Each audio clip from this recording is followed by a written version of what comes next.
আসসালামু আলাইকুম এভরিওয়ান। আশা করি সকলে ভালো আছেন। তো আপনারা যারা ফেসবুকে স্টোরি যুক্ত করেন, তো এই স্টোরিগুলো 24 আওয়ার্স এর জন্য যুক্ত হয় এবং এরপর এটা সরে যায়।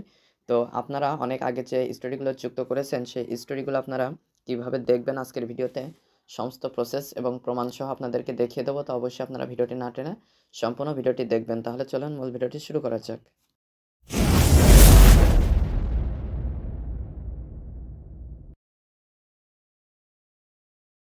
তো প্রথমে আপনারা ফেসবুক অ্যাপসটিতে চলে আসবেন। আসার পরে আপনাদের অ্যাকাউন্টে লগইন করে নিবেন। তো আমার এখানে দেখতে পাচ্ছেন অলরেডি লগইন করা রয়েছে। তো আমি জাস্ট এই যে প্রোফাইল আইকন রয়েছে, এটার উপরে ক্লিক করে দিচ্ছি। তো এখানে ক্লিক করে দেওয়ার পরে আপনারা এখানে পেয়ে যাবেন এই যে গিয়ার আইকন। তো জাস্ট এই গিয়ার আইকন এটার উপরে ক্লিক করে দিবেন।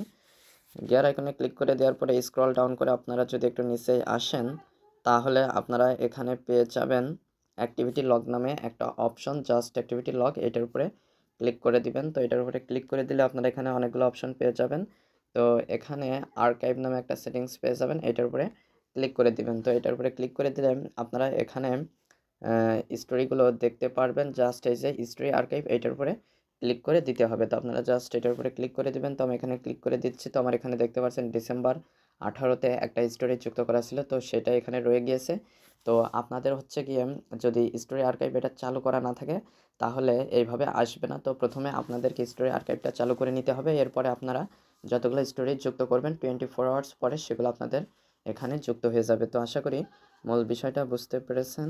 তো আজকের ভিডিওটি এ পর্যন্ত। ভিডিও সংক্রান্ত কোনো মতামত থাকলে অবশ্যই কমেন্ট করে জানাবেন। তো পরবর্তী ভিডিওতে কথা হবে। আজকে এ পর্যন্তই। ধন্যবাদ সবাইকে।